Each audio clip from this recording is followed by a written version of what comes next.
If you're really like trying to be fast and reliable, 3 liter is the way to go. RB30. Drifting is just horrible for any mode. I don't care. LS, RB, JZ. And this thing lives on the limiter for 4 years straight, 3 different cars, just dogging it out.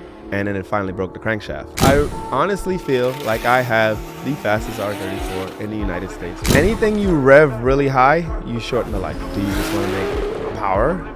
Or you want reliability? This is good though, you know, because like everybody's racing 2Js and R35s and Hondas. Nobody's battling RBs. I'll battle RB, let's go. RBs that's making, you know, 12, 13 horsepower, you know, with no head drains. You can just pull up.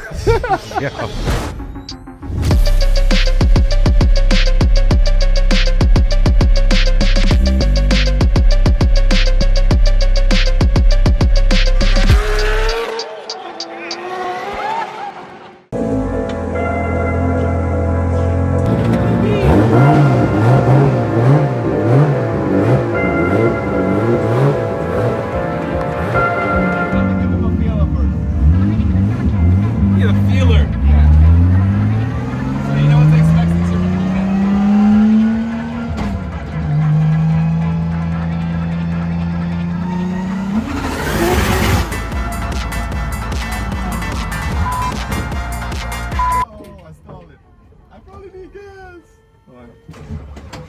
That was the first part I needed gas.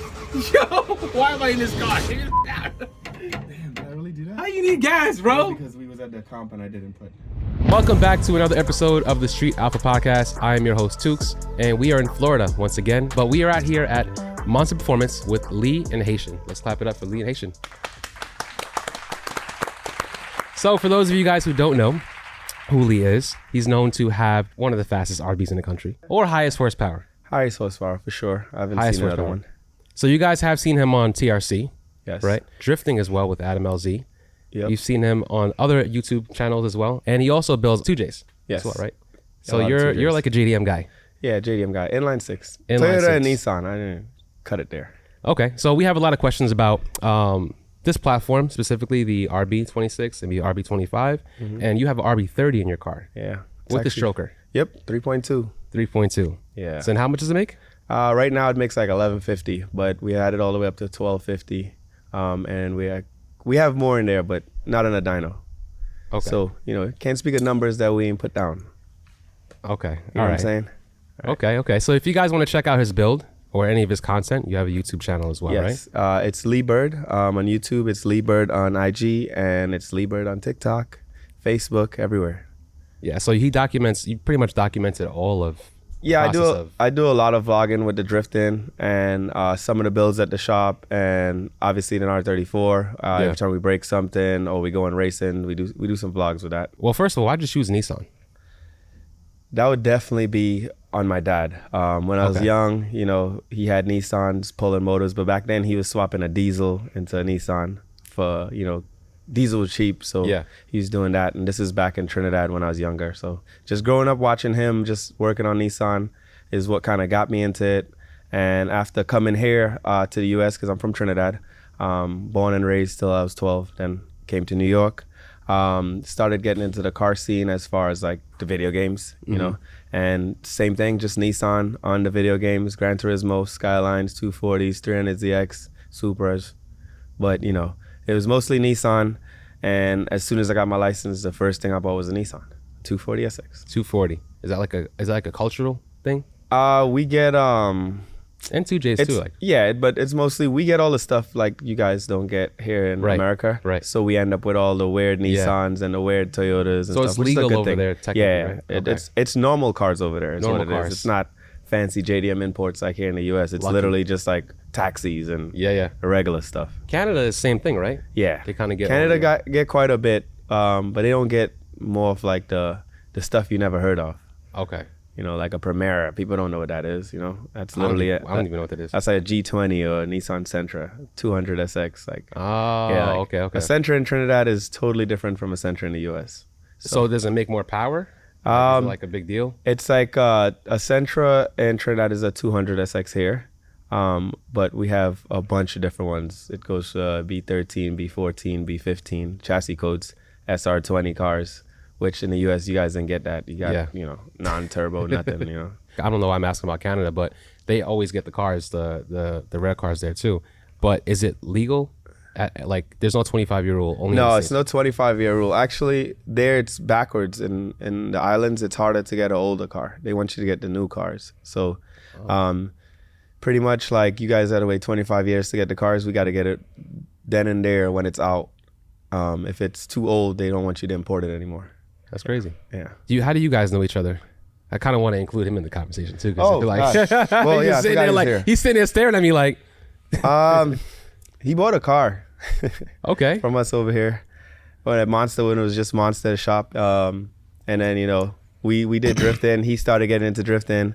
I should probably let him tell the story. You know, Jai, we can include him. So. Oh, man. Yeah, so he can tell the story. He's going to sell out a little bit, but, you know, it's my boy. You know, he's like a brother. So well, I'll let him say what he got to say. We know each other longer than that. But so you guys are friends before cars? I mean, well, he an old head, you know, so at the end of the day. He said, wait, how old are you guys? I'm 35. Okay. I'm 27. Oh, so I guess I'm an old head too, because I'm 32, bro. Damn. In between. Dusty. In between. I mean, we known of each other, but like, yeah, like he said, I bought that 240, and that was my first 240. And then I would go to the compound and see him. You see everybody, you know, the whole team, and I would just go and do my own solo laps and leave. And then I forgot what happened again, and then I started coming back. He cut another piece of the story because he don't want to put me on blast, but he's so cold. He beat me in his Honda one time and my Nissan so on the street. He's a Honda guy. He's a Honda boy. Used to be. He used to be a Honda boy. Okay. I know he don't want to put me out there, but I think he may have beat me. You know what I'm saying? I don't have no proof. Ain't no video. You never really happened. Okay. But he always brings it up saying he beat me one time, you know? So that's where I probably met him first. And then after he bought the car is where the friendship kind of started, because I started seeing him more and you know, he's coming around doing his little lap, running away from drifting and stuff like that. Because he was really a Honda boy, you know, trying to be a loner or whatever. What kind of Hondas? Just like EK hatch. You know, B series type B thing. series, you know? okay. Like Honda boy, welded front diff, you know, just crazy That was stuff. one time. Yeah, horrible. Don't ever weld your front diff. Welded front diff? Welded front diff you'll die. Honda. Imagine just the car, like you turn and it just, you let go of the steering wheel and it goes straight every time, like snap straight. Yeah. Yeah, pretty scary. Wow. I've never heard that. Good times. But It works though. Yeah, it works. Cheap LSD. This compound, you that's local to here, right? I'm assuming? Yeah, so it's like 20 minutes from here. It's pretty much like a abandoned development. abandoned. Yeah. I thought you owned that for some reason, because I'm like, yo, how do you just go there and just? I mean, drift? I'm there like we own it, or you know, but it's not mine. It's not me to tell who to go there. But we used to go out there. We still go now. We just don't go as often as we used to. And it just had like a drift track layout, and that's where everybody learned. And I always say, if you learn the compound, you're gonna be a good driver, because it's pretty sketchy. You go off road, you know, bumpers definitely gone, breaking arms, bending tie rods. But we would go out there like religiously, like every weekend, probably sometimes in a week, nighttime. How many years ago was this? Drift. This is over 10. Yeah, like it's like over 10 years probably. Oh damn! Yeah, so you guys have been doing this for a while. Yeah. Wait, so 10 years ago? So you were like 17. I'm young, Yeah. just getting into it. So And I think that's when we raced, like probably when he was young, right? Yeah, I was probably like 18. Yeah, he's 19. right there. Yeah, Like my he's right in that second range. car. second car. Yeah. So how long does it take to get like good at drifting? I don't want to say good because It depends on how much you drive, really, because it's one of those things. The more you do it, the better you get. You know what I'm saying? Right, like, yeah. because it just starts feeling natural. So like, if you did it like once a week, every month, you definitely get better than the guy that did it once a month. Because you know it just turns to like muscle memory. Right. Obviously, it is some skill required there, but once you start getting accustomed to the feeling of the car being sideways, Yeah. You just kind of know what to do, in a sense. And especially at the compound, it's like, it's either you stay on the road or you go in the ditch. So you had to get good pretty fast out there. You know what I'm saying? Right. So it's not really like, you just be getting dedicated to lose a lot of money. So pretty much. Yeah, you were talking about that earlier. Yeah, pretty much. So what is the most common thing? I'm assuming it's tires, right? Yeah, tires. Tires. And like I tell everybody, the better you get, the more tires you're gonna use. You know what I'm saying? So just like when you're not good, you can use one set and go out 3 times and you'll be all right. Then Yeah. you get good, you need 3 sets to go out 1 time. So I see. yeah, I see. that's So what how long happens. did it take you to get decent, I guess? See, at drifting? that's the thing. It's like even good being with this man and our team, like just starting off, they really push you. Like, so it's like, I feel like it took maybe like 4 months, like 4 or 5 months. Yeah. And then it's like just getting pushed in the And then leading the train. Like, Yeah, you know what pretty that sounds like? Yo, Like, that's crazy. So basically, it's just like 4 cars, 5 cars, and you're in front, and Yeah. it's like you messed up, everybody crashes, and now everybody's car is totaled. Right. Has it happened? Yeah. So everybody's macked. Yeah, at least 3 Like or 4 together. cars smack. I've done it before. I've definitely lost a chassis because of him. A whole car. Yeah. Whole car, yeah. Freshly finished G35. We go to one event. I don't know if he got brake check or what. Oops. Smack. Total. Chassis bent. Frame dented in. Yeah, just total. Were you pissed, or you kind of know there's a chance that could happen? It's part of it. I mean, like, I was pissed, but like, I'm not really mad at him. I know Yeah. what we're getting into. That's part of drifting. It's well, like, and I'm not him saying, Yeah. like, in general, if you mack your car, somebody smashes into Yeah. it. nah, if anybody had to be mad at him, because he was the one in front, caused the accident. But this the good thing, though. My car was fine. His Oh, car that's fine. that's great. Yeah. My That's car was fine. yeah. No, I'm just joking. Anybody can go to this compound, or Yeah, I mean, like we can go right now. yeah, Yeah. risk it for the biscuit. You're on your own. Cops come. Sometimes they don't come. They arrest people. Sometimes they don't. Hey, Also, they do go there. yeah, cops definitely show up randomly. Yeah, we don't have any of that in New York. Oh yeah, Have you guys been to New York at all and street raced? yeah. First place out. Well, not for the street race, but I used to live there, so I got to see a little bit of it. Are you from you? Like I you're used not. to live like Brooklyn, Crown Heights. Were you watching Honda's race or? Yeah, it was Hondas, unfortunately, but Hondas are fast.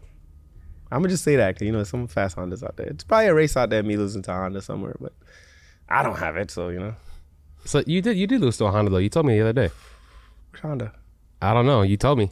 I asked you. Yeah, I think it was. I don't know. Was it a Hulk or a Frustrate? One of them. Yeah. Way back in the days, yeah. But that's because my shit broke. I had them until my shit broke. I did. I did. It's serious because actually the announcer was like, "It's Chris. Chris from it was a Javier event. I think it was like Street Kings or something."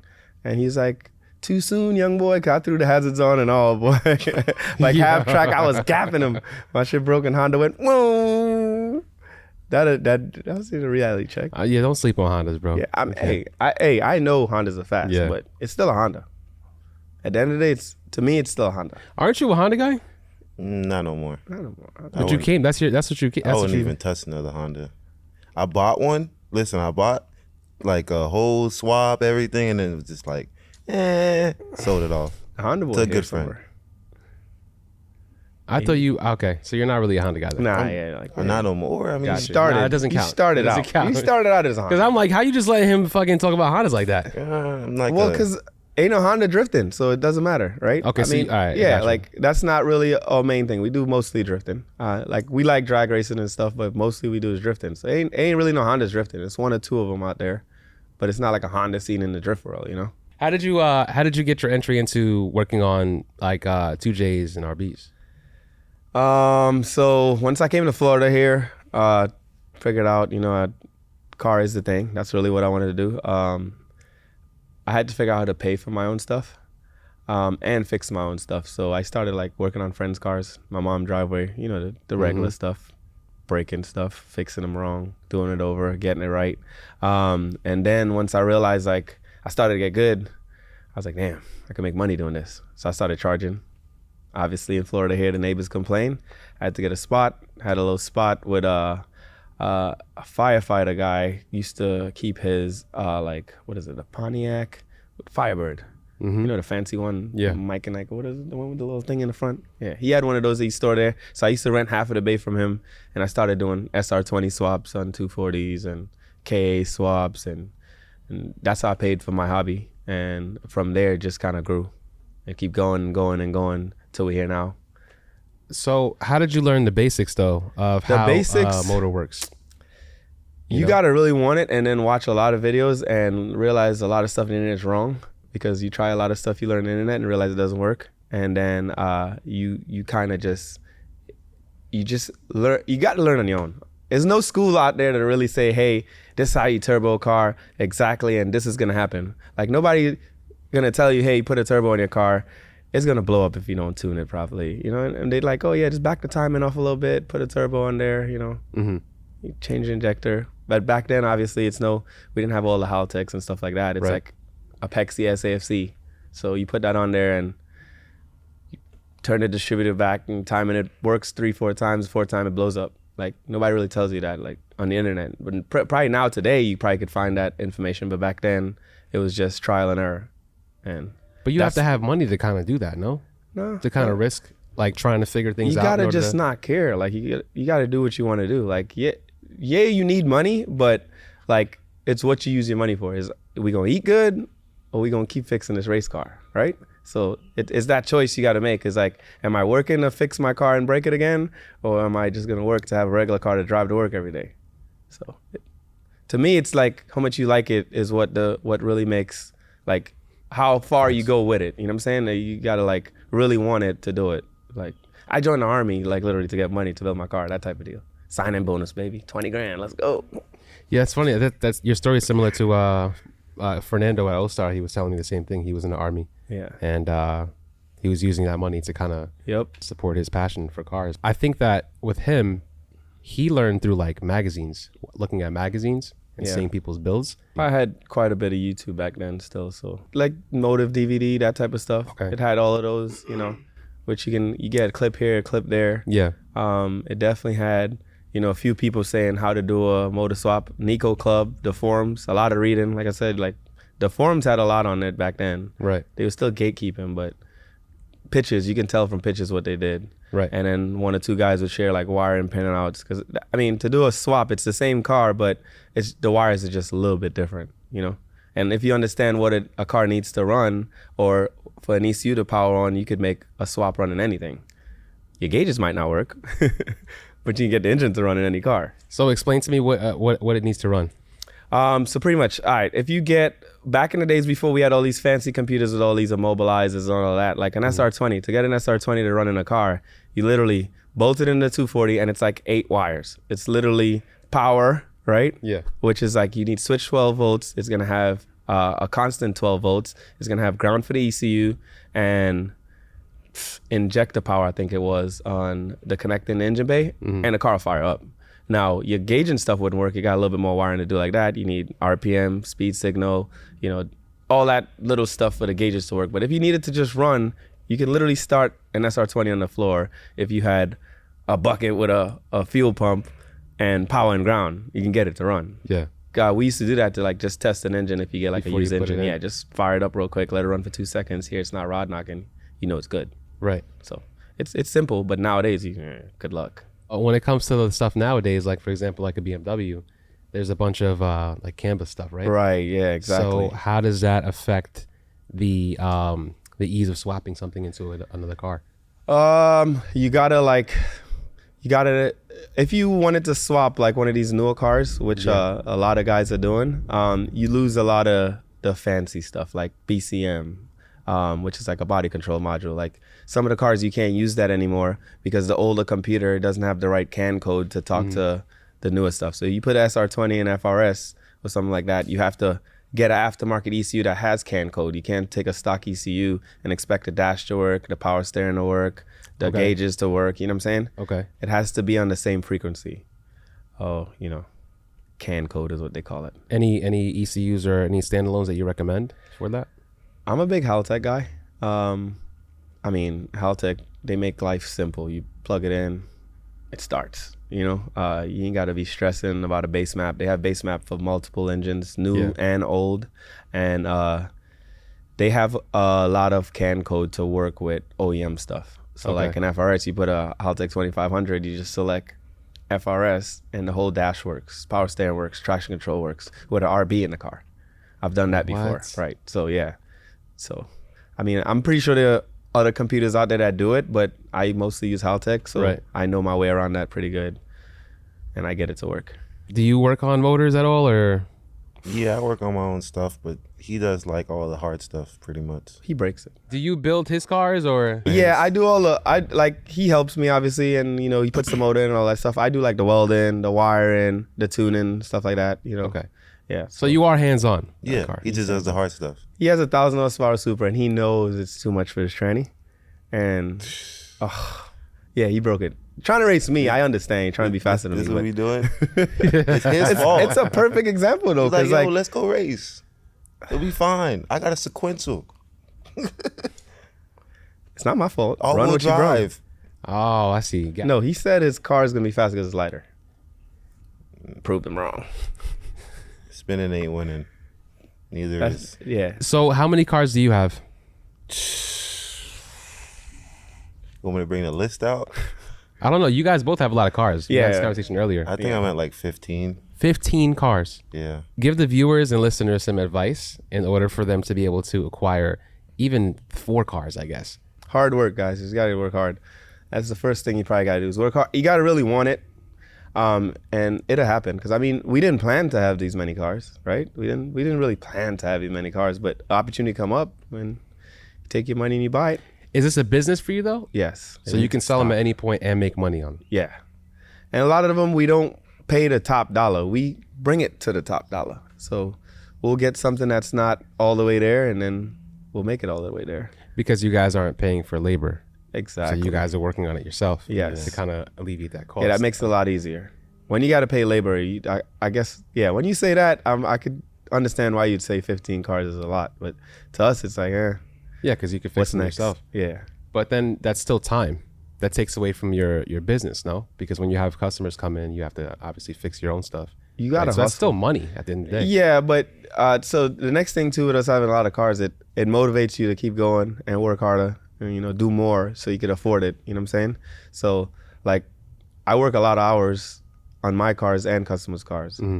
So we can obviously afford to have that many cars. Yeah. Or build that many cars that fast. Right. If you're trying to work 9 to 5 and go home every day and sleep 10 hours, 12 hours, you know, you ain't gonna have that many cars unless you just got money, right? So for us to have that many cars, we're going, like, I mean, he's probably here till like 4 last night. Yeah. You know what I'm saying? Like, it is what it is. You gotta do what you gotta do to get it done. It's documented too. There's a lot of videos of those long nights, 2 a.m., 4 a.m. Yeah. And we're still always late to every event we go to. Yeah, it's crazy. Yeah, I don't know how we do that, but we're always late to every all-nighters and then what, drive like 7 hours? Yeah, we'll literally work all night, leave the next day, and still be late to the event. So you guys just travel with the cars? You don't even fly out to meet the car there, or like just have a car trailer? Because I noticed you drive a lot across the country. Even yeah, because and that's the next thing too. Like we do everything ourselves, so we can afford to, like, you know, have that many and have the hobby. Because like some people are paying to transport their car and stuff like that. We have our own truck and trailer. We load the car, we drive it to the event, drive it, break it, bring it back. You know, so damn, I wish I could fly everywhere. Well, that's what I'm saying. Wouldn't it be easier to do that? Yeah, but then you got to pay somebody to get your stuff there. I guess that makes sense. I kind of like it because every time we go somewhere, it's a bunch of us. So it's never like just me and one guy. It's me, him. I got my truck. He got his truck. You know, George got his truck. Everybody got their own car, and we're traveling the country. That's kind of fun. A little bit stressful sometimes because some people like drive slow.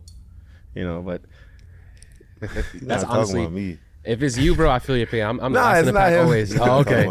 All right, yeah, because I always drive slow. Our truck's big, like 800 horsepower each. Yeah, like, yeah. Even the trucks are fast. What are the trucks? A Ram 3500. He has a 2500. Okay. Yeah. You've probably seen the content where we were talking about the RB first, the RB25 and the RB26. Yeah. Can you give your take on that? Because you work with these motors all the time as well. So as far as what, like speed or power, what, like? Well, we know the RB26 only comes in a GTR, correct? Right. And the RB25 seems like it's more common because a lot of people have GTTs. Right. So when it comes to making power, what do you recommend? What are the limitations and so on? If you're really like trying to be fast and like really fast and reliable, 3 liter is the way to go. RB30, which is an Australian block, which was a single cam motor. You ditch the head, you put RB26 head or 25 head, piston rods, and that will make the most power, most reliable out of all the RBs, period. I don't care what no one has to say because it's been proven. All the Australian guys do it. I do it. Pretty much if you want to be fast, you need a 3-liter. Because like the 26 is cool. It revs. It's crazy. Blocks always crack in. That type of stuff. I'm not trying to bash on it, but like 700-800. Okay. And you want to like live there.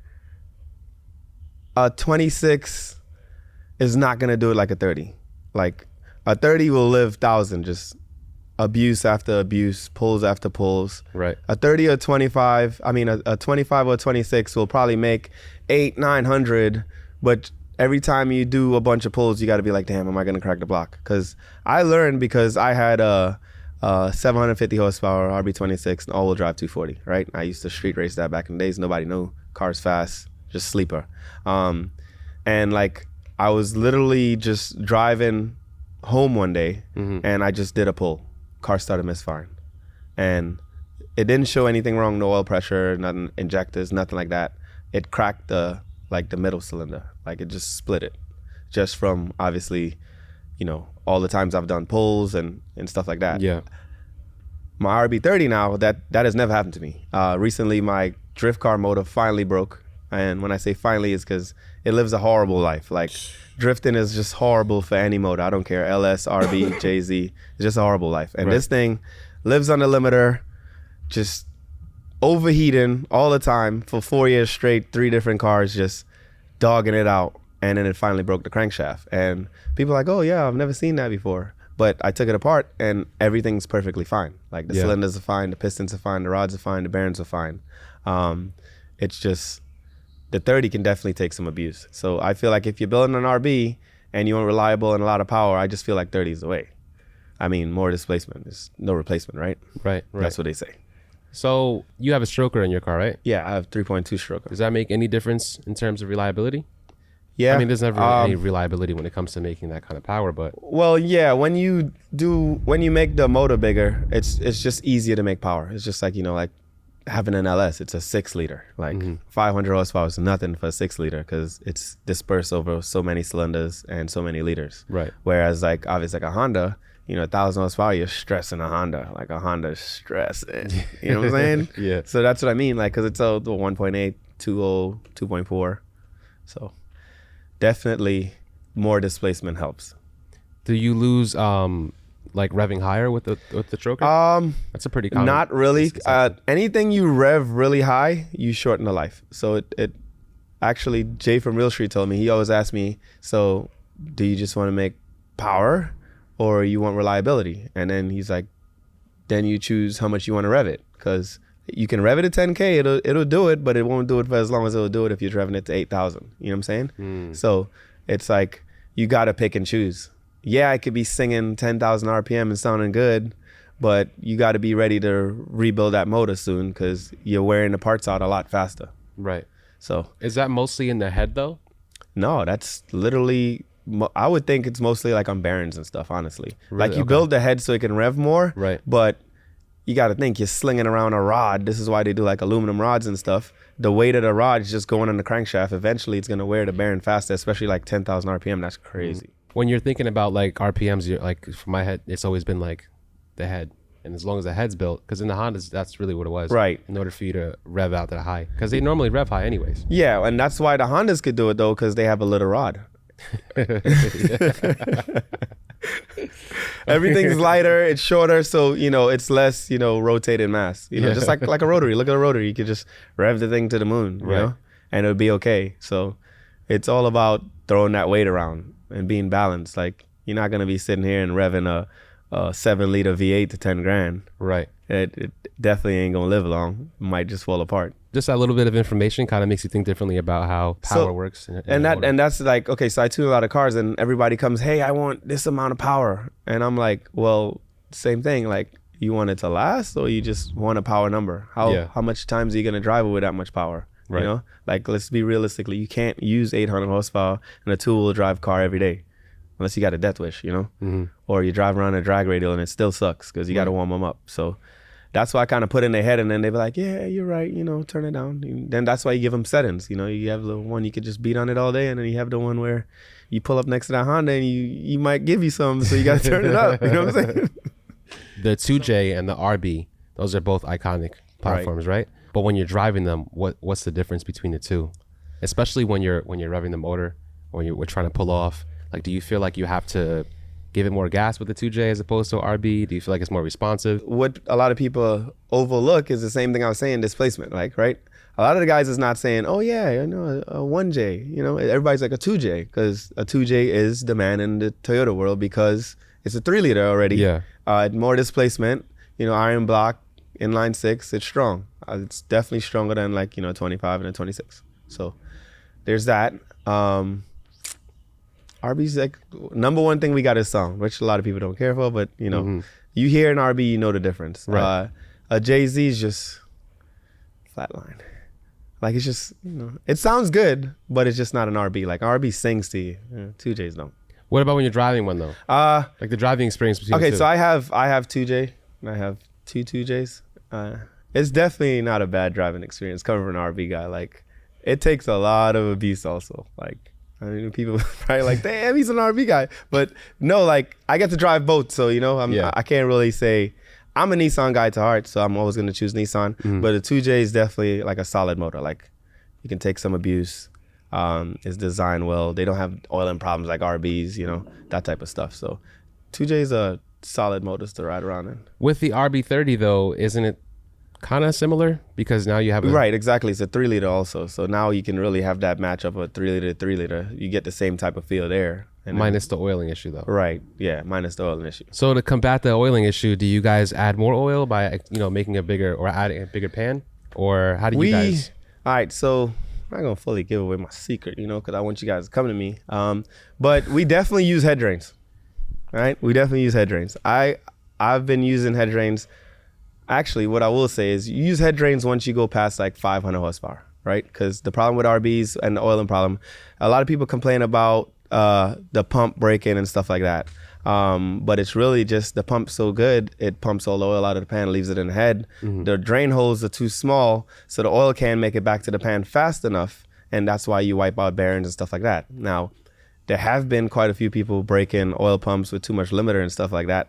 I haven't experienced it, so I can't say, hey, damn, this is a big problem. I've bought RB25, his car, George's car, like drift cars, and like you guys, like we beat the hell out of these stock engines, like just on the limiter, clapping it the whole time, and they live. So it's pretty much, if you know the platform, you can make it work with anything. I mean, as long as you know what you're doing, it's gonna be good. And that is the oiling problem, the restriction going back to the bottom. So that's why I was saying head drain. Yeah, we do use head drains, bigger catch cans. Some of the catch cans return. You just got to do it. Like, a lot of people don't like to do it, but you got to do it. Oiling is a problem in RVs. We all know this. Right. So why is it a big deal to do that if it's going to protect the motor? I mean, obviously it's because there's other platforms that people just think that it's an easier way to make power and they don't got to deal with oiling issues and stuff like that. I mean, the ultimate RB would have a dry sump, right? But the ultimate any car would have a dry sump. It's why like Ferraris and Lambos do that, obviously. So if Nissan had just, put bigger holes in the block, we would have been straight. Is it expensive to add head drains? No, it's not expensive. It's something like when you're doing your swap, there's different companies out there, PRP, Nitto, they all make like little head drains that you drill 2 holes in the back of the head and you run a line back to the turbo return. Or on a 26, it has, once you go single turbo, you got an extra drain port. You just run it back there and that's it. And that helps a lot. Some people say you don't need that, but from my experience, you need it, like I said, once you pass like 500 horsepower. Like, I feel like you definitely should do a head drain. Yeah, like, it'd be, if you know it works, you should do it. Like, you know what I'm saying? Like, come on. Like, why not? Definitely you don't want to have that kind of power and all the work you put into it, just like. Exactly. So when it comes to transmissions with the RBs, what is the best one to get for, let's say, 1,000 horsepower? Or just to have the extra room? Well, so actually Nissan Trans are pretty good.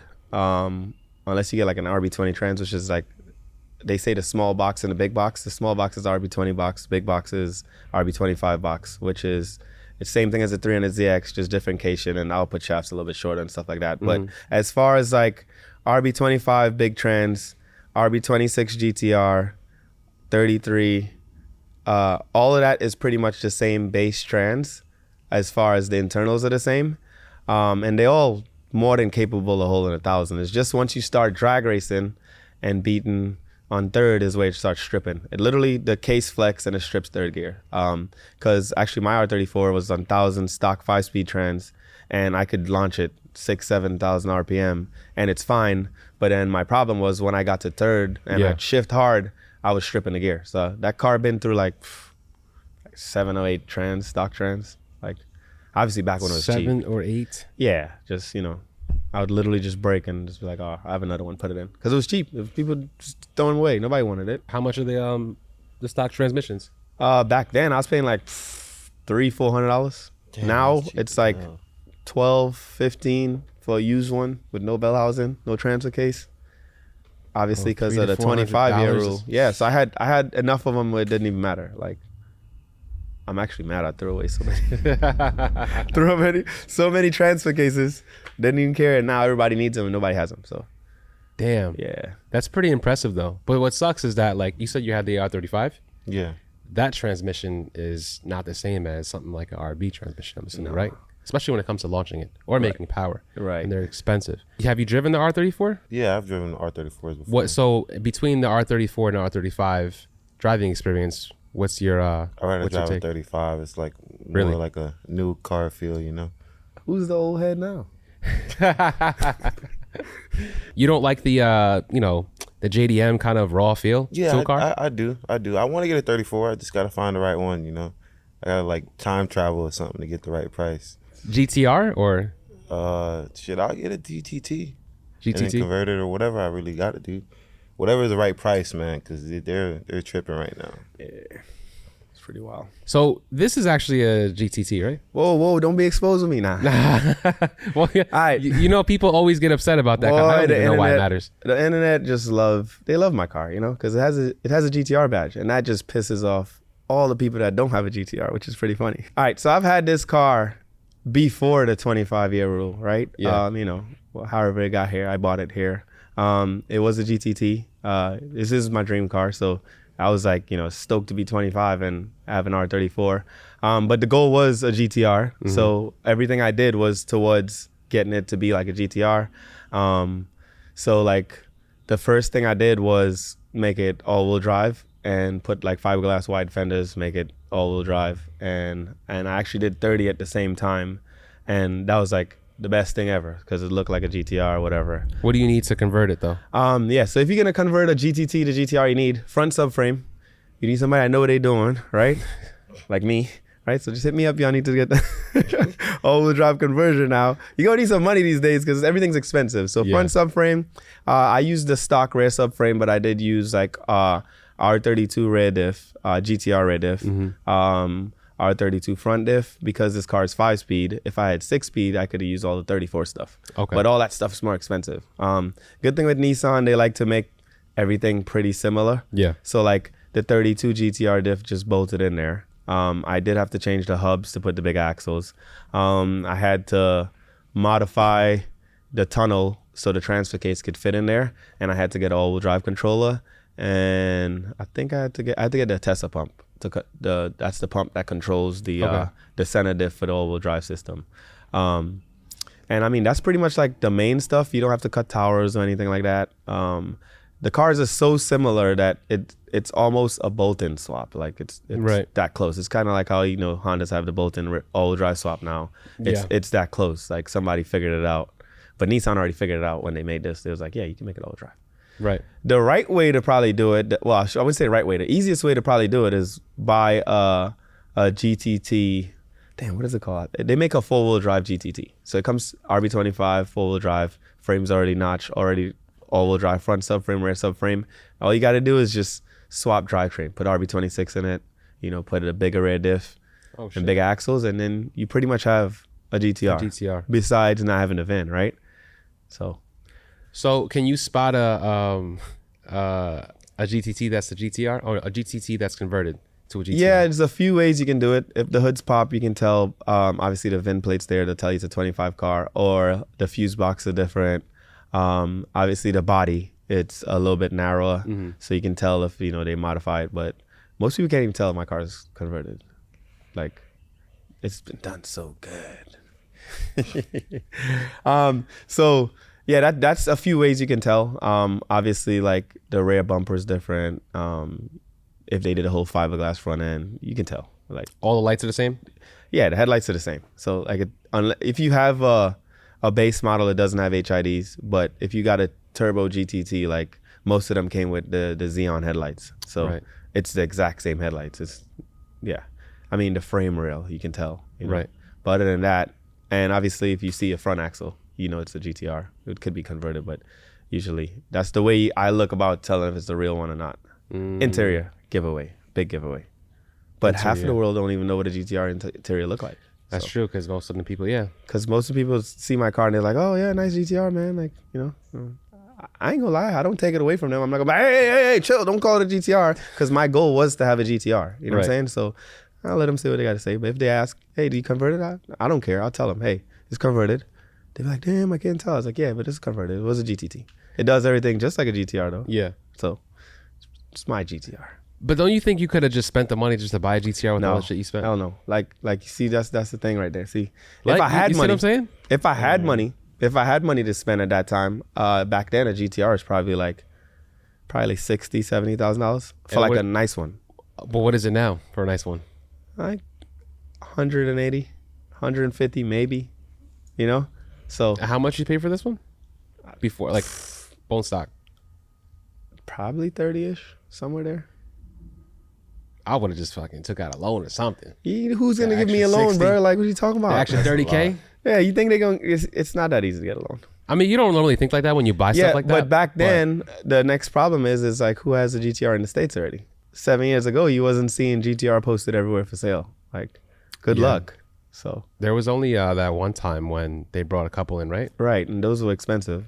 And then some of them got pulled back, I think. Right. I forgot what the name of the company was. Motorex or something. Some shit like that. Yeah, I've been paying attention to all that stuff, but I didn't care. I don't care to have I just needed a GTR, buddy, a R34 body to start with, because my car before this that was all-wheel drive was a 240 with all-wheel drive stuff. So what, I had a fake Skyline then, you know? I don't care. I think a lot of people who complain about it are more like, I guess, fans of the car. Yeah, I get a lot of like hate on the internet for that. Oh yeah, you got a GTR badge, take it off. And I'm like, well, where's your GTR, right? Like, I mean, half of them don't have, like, you know, I ignore them. Most of the time I ignore them, but there's always one or two that you definitely got to push their buttons, you know? Right. So it's funny to me.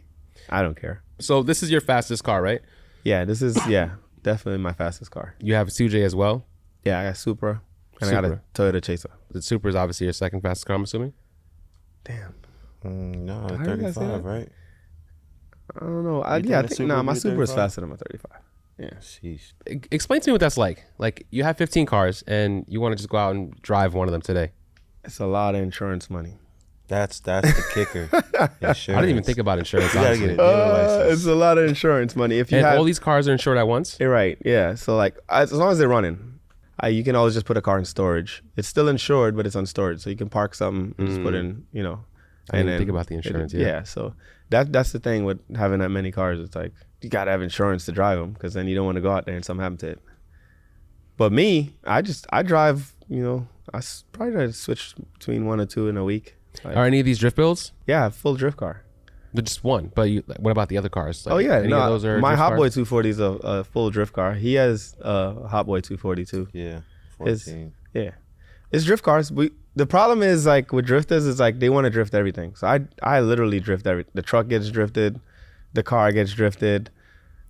I mean, the 35 got drifted too. Like, one time it was a 2-wheel drive, I drift that too. So I make sure I at least see what it can do. This got drifted too. This? Yeah, I drifted it. Isn't that your intro? Yeah. Well, no, that was the old intro. It was doing donuts in the cul-de-sac for sure. Right. I was drifting or controlled donuts, not just ease. So you guys have Chasers too? Or just... I sold mine. I'm not a Chaser fan no more. It's a good car to drift with, right? But it's pretty common for a lot of the guys, especially the influencers, to get those cars as well. It's a Camry. Like a rail drive Camry. That's the That's the easiest way to put it. It's a Camry? It's a Camry. So like, all right, see that this is where I could actually kind of say something about having a lot of cars too. So like, my Chaser, man, Chaser's expensive right now, right? And like, man, if my Chaser, I paid under $5,000 for my Chaser. But obviously, I have the ability to source parts and fix it. So, which is why I ended up with a Chaser. I got a really good deal. It's not that it's the most impossible thing to find parts. You just got to know the right people. Because like I needed core support. I got lucky. Adam had one. So I got a core support right there. George has a Chaser. So I got fenders, hood, rear bumper. So the car is expensive, but I didn't pay that much money for it. So that's why I can afford to have so many cars. You know what I mean? Because of my ability to fix stuff. I see. But if it's a Camry, why get it in the It's rear wheel drive. Like this is not. We're not putting what is putting McDonald's cards? Yeah. You don't have to put McDonald's cards under these to drift them. They're like in Japan, this is like the drift car. Like everybody has a Chaser at the track just smashing it into stuff. Like really? Yeah. Like the Japanese drift scene, like when you go over there and you go to like EBC circuits and stuff, it's mostly Chasers, right? Yeah. I'm pretty sure it's mostly Chasers. It's Chasers like everywhere. They're reliable. They got 1Js in them. You know, they got R154. They could take a lot of abuse. They make a lot of parts for them. Chaser is actually pretty cool.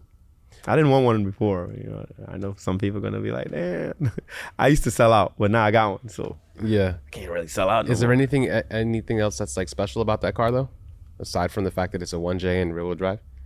Nah, nothing. No interior. No like special, they technology or anything like how they are. Old Camry smell. Yeah. Really? Yeah, you know how the old Toyota smell? Yeah. They all do. I think it's just the fact that it has a 1J and it's rear wheel drive, really. That's probably the coolest thing about it, and it's 4-door, right? Because Toyota don't really have much 4-doors that's rear wheel drive in the US. So, that's true. All the fanboys go crazy. Between the 1J and the 2J, you can take the heads and put them on the yeah. 2J? So there are a few different 1Js. They got like the non-turbo 1J. Then they have, the first 1J, and then they have the 1J VVTi. So it's like 3 of them. So obviously the NA1 sucks. It's a VVTi motor. It's what comes in the Chaser when you buy the base model, like me, Right. And then you get the older 1J was not VVTi, and it was square looking and boxy. It came in the older Supras. Those are pretty reliable to like 500. And then you have the VVTi one, which has the pretty valve curves, I would call it. It's nice and round. Those are good, like 550. And then there's the 2J. Just take all the abuse, right? They just stock 2J, 6-7 horsepower. Yeah. That's the one everybody wants. And then obviously is 2J VVTi. Now you could mix and match as far as like everybody do 1.5 2J. They take a 1J head, put on a 2J block. Because it flows better apparently. That's what they say. I disagree. From my experience, I feel like the 1J head's very restrictive compared to like 2J VVTi or non-VVTi head, because one, the ports are small, the valves are small. What we did realize recently though, on both sides, intake and exhaust. Yeah. Okay. And then what we did just realize is I'm running a NA head on my 2J and the my Chaser now, and like from the dyno numbers, it seems more happy. Like it flows better, makes more power, less boost. So I think NA 2J head's the wave.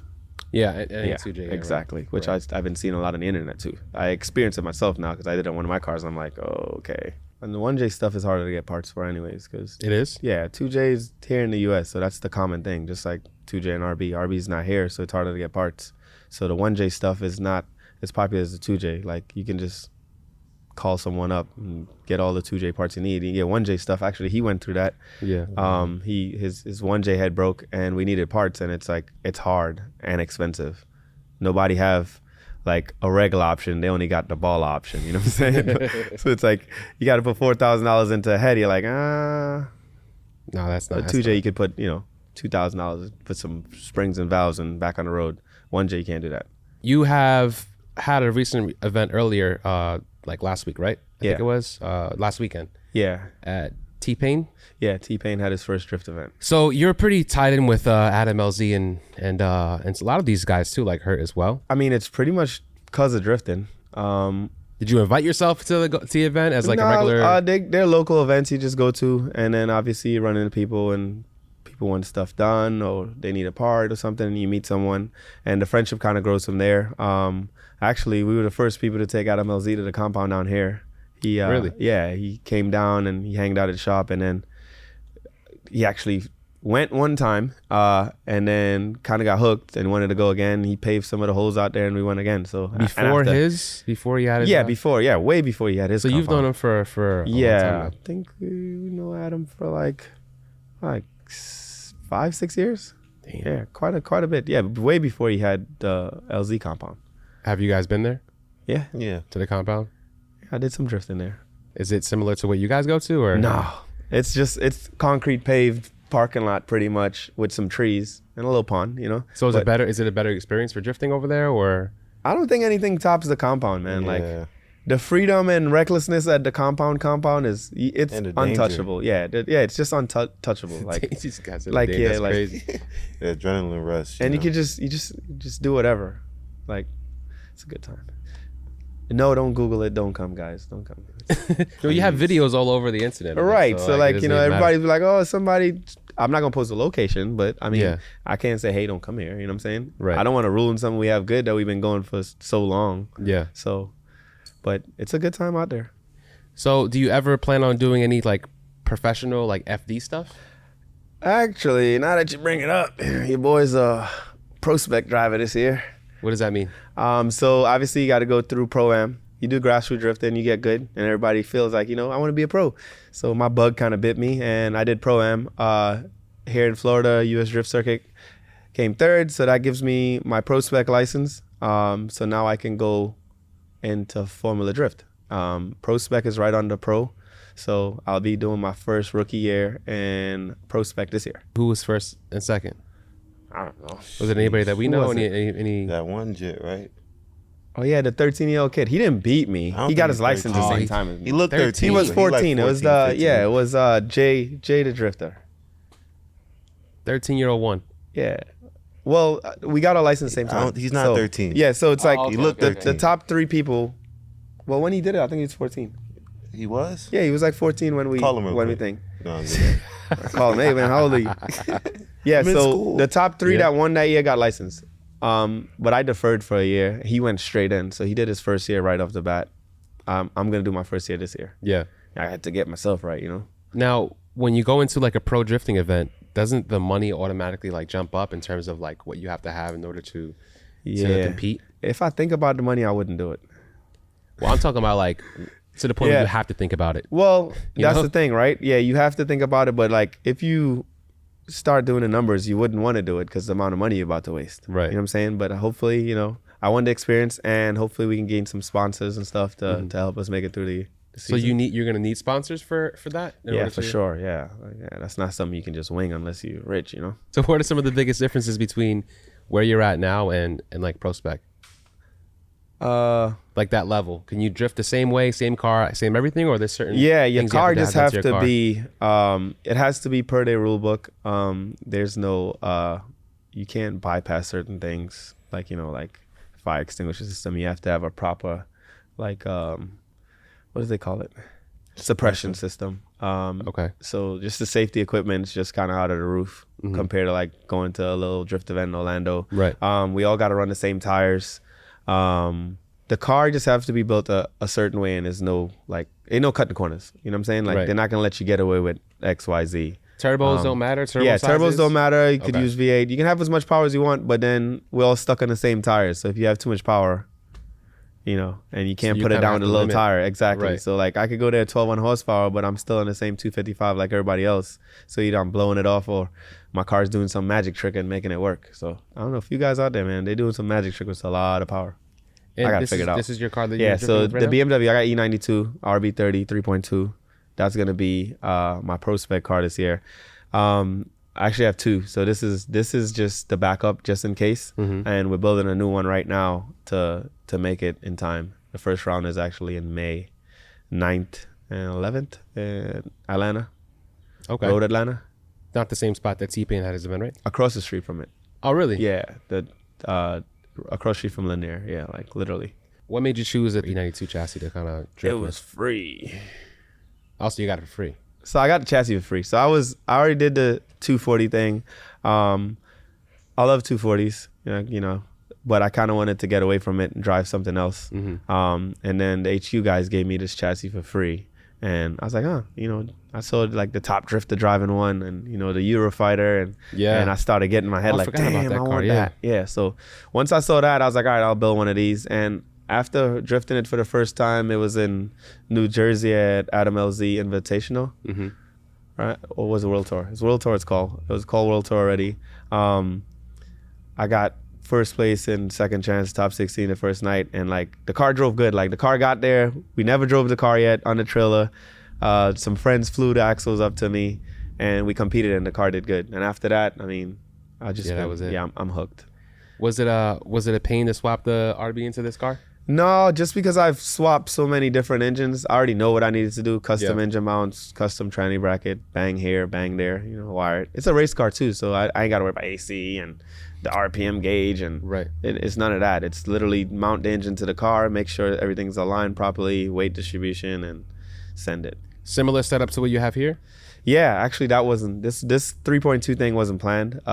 When the crankshaft broke, we decided, oh, hey Steve, man, you got this 3.2 sitting on this block, man. We should put it in a drift car. And crazy enough, Steve was like, all right. So here we are. This is actually the same exact bottom end that's in this car, built for like $1,500, as the RB26 had now, fully built, just not ported. So it's literally like almost a twin engine to this car and a smaller turbo.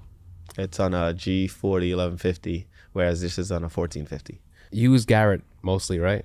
Yeah. Is there a specific reason why you choose Garrett over any other brands? Like every other thing I do, man, I get the right price, I'm gonna do it. Perks of knowing Adam, he always helped me out as far as turbo wise. So we all get Garrett from him. So I mean, I've ran Precision. I just kind of like Garrett just because the right price, and it. I won't want to talk bad, but like. Okay, let's all right. We're not gonna talk bad. Okay, let's be real here. Like real, from my experience between the two, my Garrett can take a lot more abuse and not smoke. Doing what though? For drifting? Drifting. I just started drag racing with the Garrett on this car. So I can't really say for drag racing, but I know my Precision used to take a hell of a beating, but it definitely used to puff a little bit of smoke after beating on it a lot. And so far with the Garrett, like, man, it ain't smoke yet. And it's been having a bad time because the Garrett's been on the car for like probably 3 years, and like it's still alive. Still doesn't smoke. So that same turbo's been in there. All those videos, all those pulls. Yes, of your car, everything. Anything that you've seen, the RB30 and the drift car, it's been the same Garrett after my Precision broke. I had no choice. Crazy. Yeah, it's pretty crazy because it definitely lives on the limiter. Now, just to defend Precision a little bit, I have friends. He has a Precision in his car. Sean Car's a Precision. You have any Garrett's still alive? Yeah, I think I had like what, 2? Yeah, he got 2 Garretts. And any noticeable difference on your end? Nah, I mean, no? I think all the Garretts I have, they're all on built motors, right? Yeah. So I mean, it revs fast. Yeah. So that sounds good. So what's the equivalent to what you guys have? I think it's 76. Don't ask me. I think it's a 76, 75. 76, 75. Yeah. This turbo? Yeah. And this one's a little bit smaller, you said, yeah, right? So this is like a 68, 70. The G42s are like $4,000. $4,000. And then like a Precision is probably like 3,200, 28, depending on the variations of how you get it. Yeah. Same thing as Garrett. It depends on what you add or subtract from it. Right. Depends on the price. So do you feel like what you're paying is justified though? Because yeah, for sure. Because then if I was to try to sell it back, the value's there because it was more expensive, right? So if I take a Precision off and it started at $3,000, they're gonna want to give me say $1,500. If I start off with $4,000, I get $2,000. But if I'm not paying the $4,000, I pay $2,000. I'm winning. You know what I'm saying? So the price, it's not overhyped. It's not overpriced. It's a lot of people say that, but I feel like that's just because a lot of them, like the drag guys with the Precisions and stuff like that. Like, I mean, you're just doing an A to B pass. You might blow a motor, goes through the turbo, destroys it. So, and that fact to me, it makes more sense to buy the cheaper turbo, like a Precision. But if you're gonna drive something every day, you don't want to stop at a light and then it puff a little smoke or something. You know what I'm saying? Like that's kind of embarrassing if you have, say, like I have an R35 and I have 258s on it and I stop at a light and it puff a little smoke. People be like, damn, nice car, and he got smoking turbos. You know what I'm saying? So it's kind of that. If you want to build something, like I won't put something on there to make the car look bad. Right. You know, as far as like Honda now, you love precision. Yeah, I mean, yeah. I just had to throw that in there so they could see the price thing. Because Honda guys, obviously, they work within their budget, and they like Honda guys spend money. I get it, but you don't see Honda guys with Garrett's on the Hondas. That's very rare. Like, you know, like back in the day, it was more common. Like, because then we didn't have that much options. But now Precision has so many different turbos and so many options, and they always bring in something new. Right, and they do make power. Precision turbos make a lot of power. There's cheaper turbos that you can get that perform pretty similar, right? Yeah, actually, shit, I've used some China turbo, man, and it made some jam. I can't complain. I've used some like $150 turbo and made 500 horsepower, no problem. No, I'm talking about like 1,000 horsepower. So we can definitely get some of the cheaper eBay turbos, right, and make some power. I'm pretty sure like those guys that do like junkyard LSs, they always buy like the cheapest turbo they can, and they can make 1,000 horsepower on it. So, I mean, everything works. Is just the reliability of it. Because I've definitely blown up some cheap turbos too. So you blew them up on a dyno, or you blew them up after like consistently? Oh, drifting and stuff. Yeah, like. Oh, drifting. Yeah, I mean, but no, you can't blame drifting, bro. If your turbo is good, it should take drifting. Well, like you said earlier, like if you're gonna drift the car, it's gonna hurt the the longevity of the motor. So I'm sure other parts that are on that motor are also gonna take a beating as well. Yeah, you know. I guess the turbo might go first, if anything. Yeah, Hayden turbo definitely went. So you said the Pulsar earlier, you made good power on it and it was cheaper, right? Yeah, so the Pulsar, I guess they're like the same manufacturer as Garrett. And at first, the first two Pulsar I did, I'll put it out there, I wasn't happy. Like for the amount of boost, it wasn't making power. But then I did Pulsar on my Chaser that I actually got free. And I was impressed, 22 pounds, 3770, which is like a Garrett, and it made 500 no problem, real easy. So I don't know what was up with the first ones. Maybe something was wrong with it. I know he's gonna see this, so he's gonna be like, yeah, man, I thought you was talking shit about Pulsar. No, but, not at all. Right? I mean, and then no, I'm just talking about the customer that gave me the free turbo. And actually Body and them came by with a Pulsar on a car, and I was just like, I was impressed because it made 1,000 horsepower pretty easy. I'm not gonna say what car it is, but I was impressed that it made 1,000 horsepower. Now, do we know if they last, those turbos? I don't know. I haven't had no test. I mean, I think I saw my Chaser smoke one time, but it could be the engine because I did some, craziness with that engine to make it work. But I definitely saw it. I can't really say. I guess I got to use it a little bit more to see on a proper build. The Chaser was kind of reckless. How do you know that smoke is from the turbo though? Usually after like you come off of doing a pull, like a turbo smoke like that, because once you get the heat in the exhaust, it'll kind of like burn the smoke off. Or if you let it idle too long, you'll see it smoking. It wouldn't be anything else, you don't think? Usually, I mean, it could be valve stem seals, right? Piston rings, you'll have blow by, so it's not piston rings. Right. It's usually started turbo. Once you start seeing smoke out of the exhaust, it's usually turbo, unless you hurt the engine pretty good. But if you hurt the engine pretty good, you're gonna know because the engine's gonna sound funny. Right. You know what I'm saying? So that's why I can always tell when it's the turbo. Because the turbo still spin, but if it, like one drip of oil makes a lot of smoke. Like people don't understand. Like one drip of oil makes a lot of smoke. So just imagine like a turbo putting constant drips in the exhaust, it smoke pretty good. Yeah. Interesting. Yeah. So you do a lot of tuning here as well, right? Yeah. Can you talk about how you got into tuning?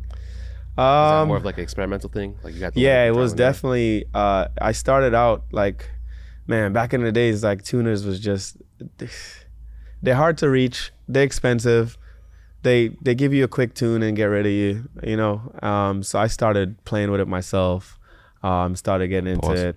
Yeah, so I do a lot of self, I teach myself a lot of stuff because I'm like, I don't have patience. So if I could do it myself, then I don't got to wait on nobody. Like Weldon, I did the same thing. But yeah, I got into it more and more and more. And then actually, my friend that was supposed to be here, Troy.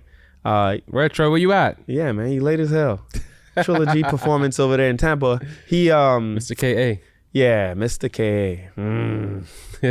Yeah, he started like, kind of mentoring me with the tuning stuff and pointing me in the right direction, teaching me stuff. And, he does a lot of different ECUs. Unlike me, I'm picky. I'm like EcuTech and Haltech. I'll do a couple AM here and there, but if you give me the option, I would be like, oh yeah, just get Haltech, you know. But he does everything, so he's dipped his feet in everything, and he's really good at it. So like he's literally living off of tuning, which is crazy to me because here I am running the whole shop for me to live, and he just. Yeah, tuners probably have the best lifestyle out of it. Yeah, but it's also stressful, man, because as soon as like something breaks, they blame you. You know what I'm saying? Like the car could be in a dyno and make 20 pulls at 1,000 horsepower and be perfectly fine, and they drive down the street and like the check engine light come on and they're instantly blowing you up. But like it was fine in a dyno. You know what I'm saying? Yeah. But so it's kind of like it's a trade-off with that because like my stressful thing is like I build somebody a car and then it doesn't want to start the next morning or it blows up, and you gotta like, especially remote tuning, like you gotta like trust that car is solid and I tuned it and it's good, you know. Yeah. So like you can get a bad name in the tuning world real fast. So the whole reason why we have a dyno here is because I don't really do remote tuning. I have them come to me. If you really want me to tune your car, just bring it here. Right. Because that way I can hear the engine, I can hear that it's healthy, I can catch something before it happens, and you know we can actually have conversation and you can explain to you X, Y, Z. I'm not guessing. Right. Oh, maybe the fuel pressure is dropping, you know, because a lot of people, they put cars together and they don't put sensors on it and expect you to know what's wrong. You know, like I don't magically know what's wrong with your car. Right. Right. So yeah, but that's how I got into tuning. And yo, make sure y'all go follow my boy Troy because he definitely looked out and helped me a lot in the tuning world. Yeah. Sad he couldn't be here, you know. He was on island time. He can't talk about the KA because he wanted to. Yeah, to man. defend himself. He's definitely a KA man. He record holding right now, you know, stock intake. I think it's 8. He's a low 8s in on a KA, you know, the one that you're supposed to put an RB or SR in to make it fast. In a 240. And he's a driver too. Like he drives the car, he tunes the car. Yeah, pretty crazy. I wish he was here to explain more about his setup and stuff. He was giving me some good information last time I spoke to him. Yeah, he's that guy. He knows a lot.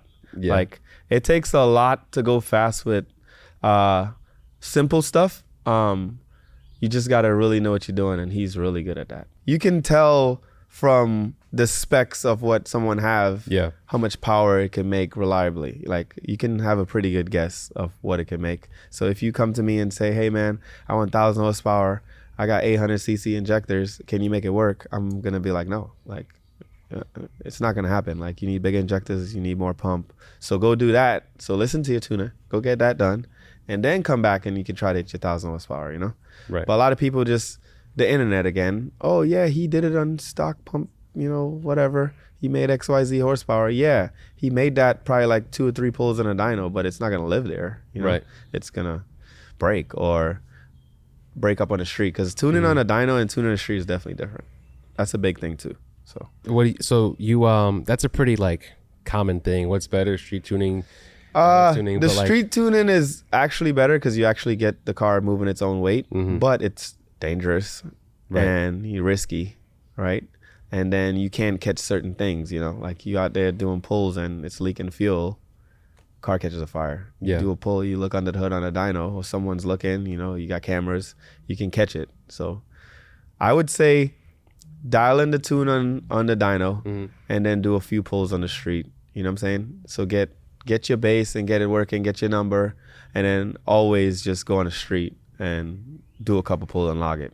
Cause that's just how it is. Like even when they tune those big horsepower cars, they go to the track, they do a pull, they got to pull the log, look, and make changes because it's always going to be different. Right. And it always makes more power in the street. Have you had any major issues with any 2Js that you've built? Yeah, actually, this guy has. It's pretty funny. He can tell you what happened. This is This is a fine example of not listening to your tuner. So when y'all hear what he had to say, listen to your tuner. Some old guy, some senior citizen, told me I needed to get brand new injectors, but you know I had some used senior injectors. Citizen. Who's a senior citizen? Old Army vet. Oh, okay. Okay. Was telling me to get some new injectors, but I had old used injectors that were perfectly fine at the time. So I put them in the car. I got the car tuned. He kept stressing me to get new injectors, and I'm like, I ain't gonna spend the money. I don't need to, because the car works. Yeah. Drifted the car for like 5-6 months, and then we're at the compound, and I was giving a bunch of people ride-alongs. I think the car was full of people, and like I'm drifting, everything's fine, and then all of a sudden it just starts misfiring and sounding weird, and I just kept going. And then once I got back to the pits, it's just smoke everywhere. Like, was a senior citizen with you at that time? He was definitely there, laughing and pointing. I see. Jumping up and down. Oh, and a whole lot of "I told you so's." Yeah. And how big was the hole in the piston? Yeah, it definitely melted. Oh, damn! It melted a cylinder. Like one injector started failing. It's like that big, the hole in the piston. Yeah, exactly.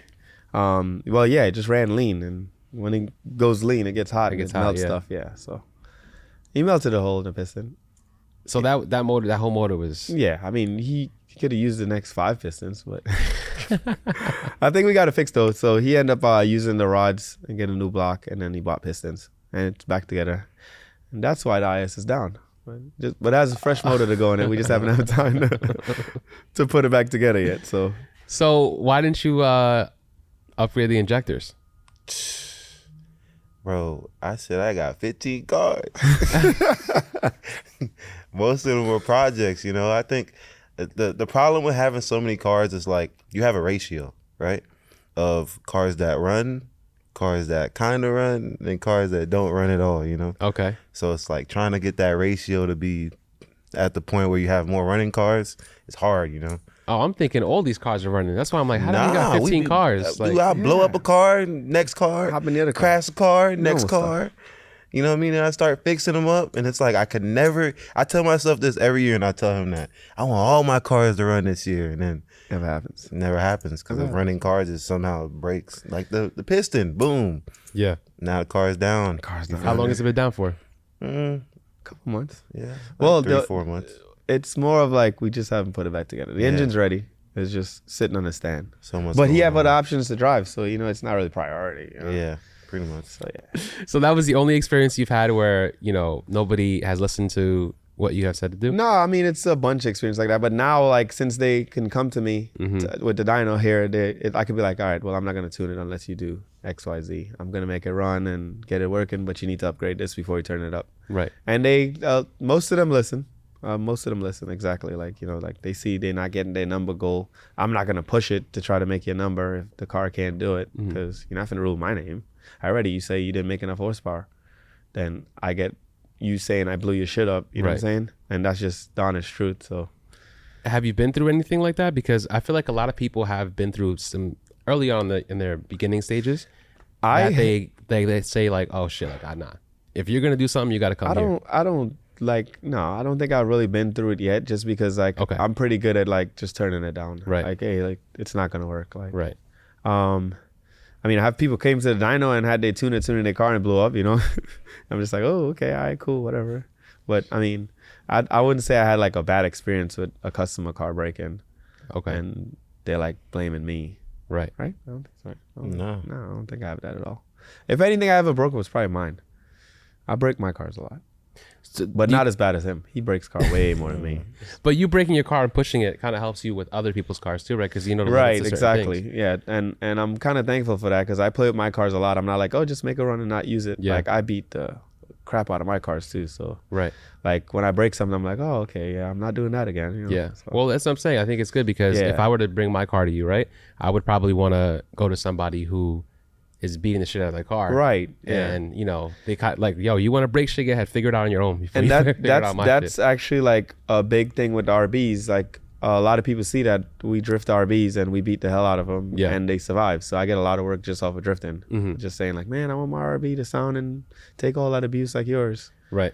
And not knowing it's a stock RB, like, so it's pretty funny, but it has a lot to do with tuning. Right. Reliability has a lot to do with tuning. So. What's the highest horsepower RB ever? Like stock block or like billet? Because like billet is different. You know what I'm saying? Like they got 25, probably 2,800 horsepower that they not on a billet. On a billet. So, okay. But I think once you start getting like 16, 1,700 horsepower and like a cast 30, it starts doing the same thing. It cracks. You got to start filling it with concrete and all that stuff. So they're basically just pushing it to the the limit. They already did it, just like 2Js. Like. You push it till you figure out where it breaks, and then you figure out how to make it stronger. So we didn't have nobody here doing that in the US RBs, but Australia had that over there, you know? So that's why RB is very popular over there. So is there anything that we don't know about your car that you're willing to give out to the public? As to why you're making so much horsepower on this? Nah, I mean, I think I know why it's not making more. I don't want to break it, you know? But it's no special secret. Okay. I have 6 injectors. You don't need 12 injectors, right? You don't need no crazy AGN1 coil setup, you know? I have like R35 coils. You know, it's on pump ethanol. I'm not even on like some race ethanol. Like I go to racetrack and pump in 70% ethanol, and my car makes 1100 all day, no problem. So it's just crazy that, you know, some people are just like, oh, you know, you don't need this.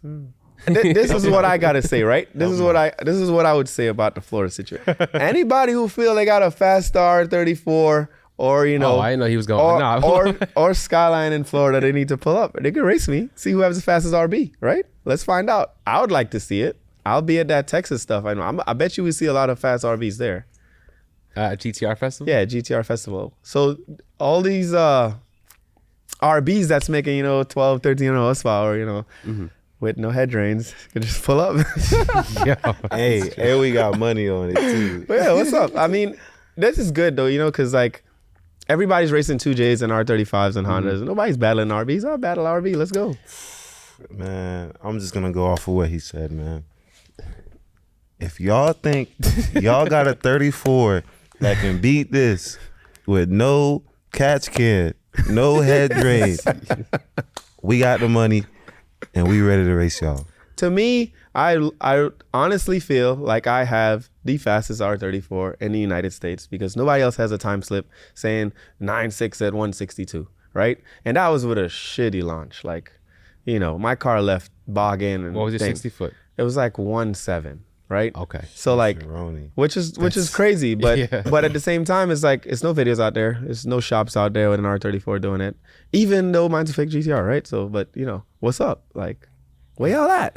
He was texting and driving when he was launching. Right, exactly. I was in chill mode, you know. So you probably could run like what do you think, high 8? Like so I'm gonna stop playing around because of this podcast, obviously it's probably gonna spark some, you know, fire in some people to get them to do some things. So I'll probably stop playing around. We'll take the car to the track. I'll put a tire back on it and try to have like, you know, see what my fastest time slip is. Now the goal of this car is not a race car, but I'm pretty confident we can get an 8 out of it.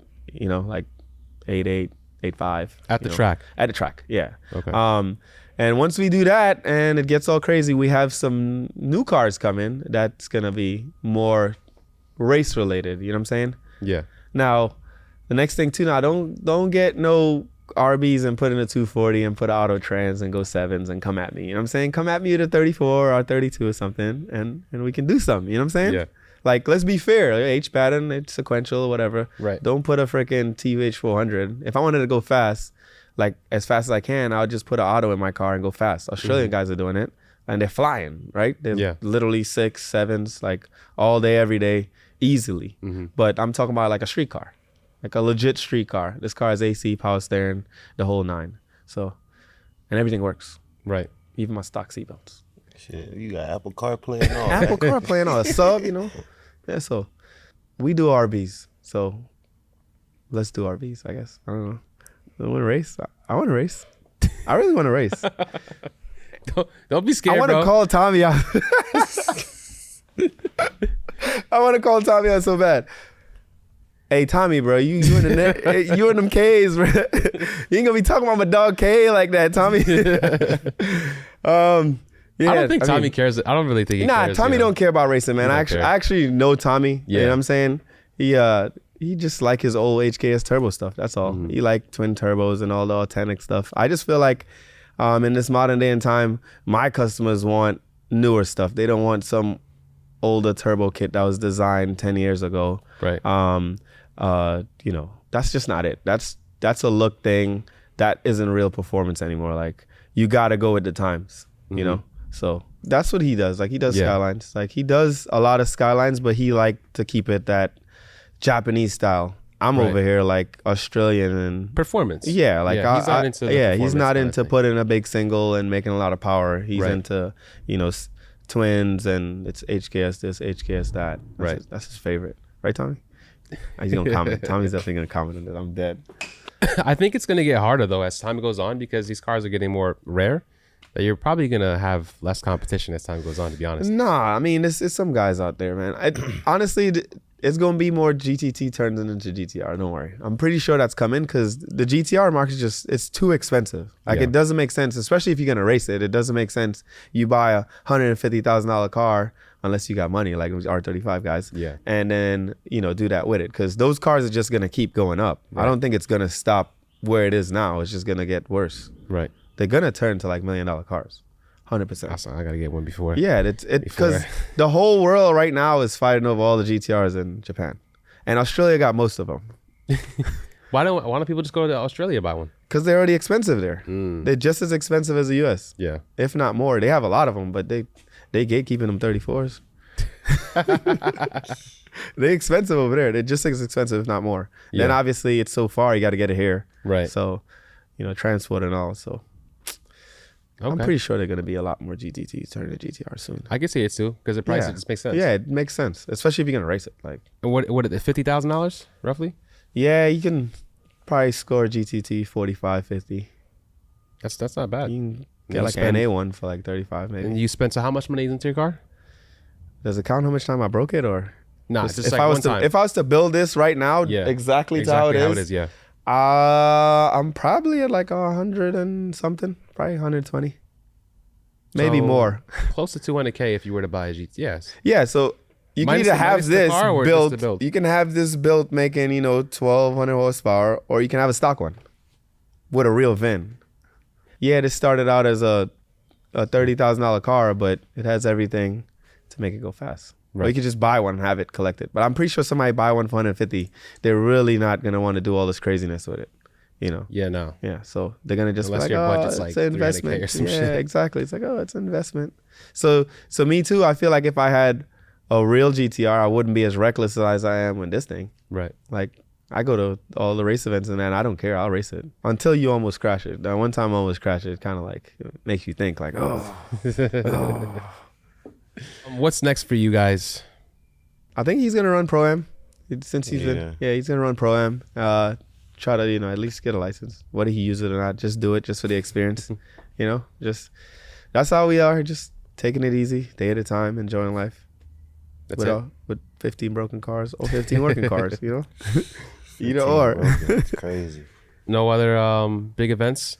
Nah, just literally travel the U.S. and drift right now. Really, that's it. I mean, as far as the racing scene, I mean, like I said, I'll just obviously try to run a time, but I don't really have a goal saying like, I'm gonna drag race all year. Right. I'll go to whatever events Florida have. I'll go to GTR Festival, but most of my main focus is drifting this year. So anybody can come here and build a drift car, or you primarily focus on servicing? What's crazy is like I do a lot of drifting, but most of the cars I built is like street cars. It's not even drift cars. Like I build a lot of Supers and Skylines for street cars. Yeah. Not drift cars. Right. I think the only drift cars we build is all personal cars. Yeah. I don't have a customer base for building drift cars. I build like street car that makes power. I do a lot of 26, a lot of 25, 2J.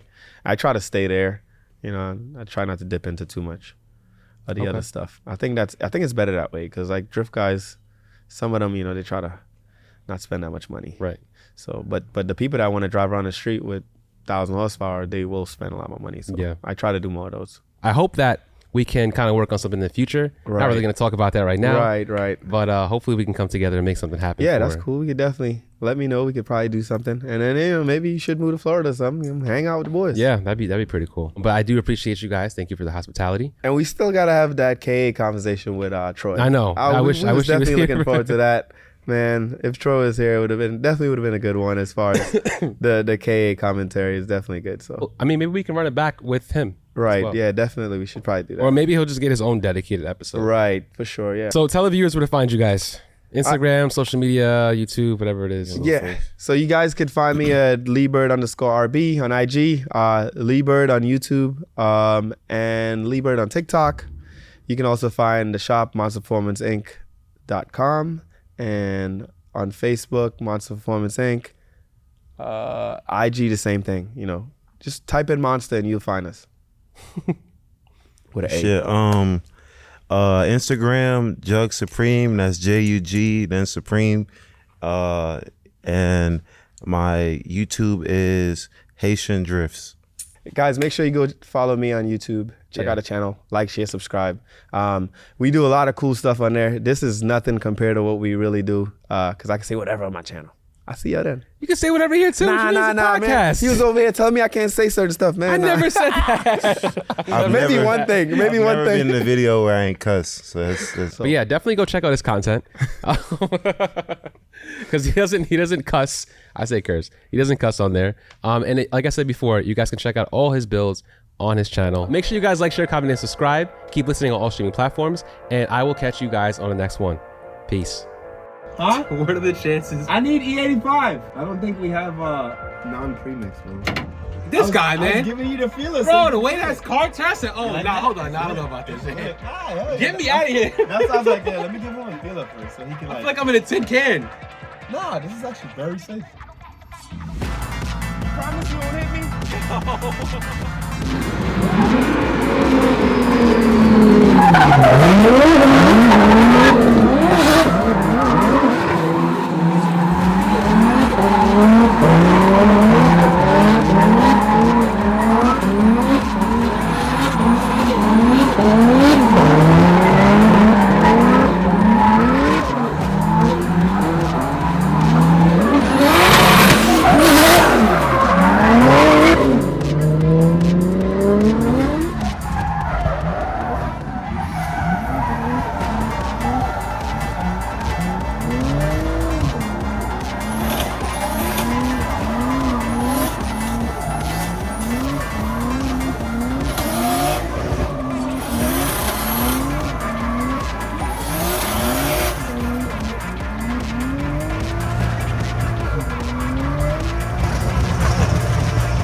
This man's crazy, yo.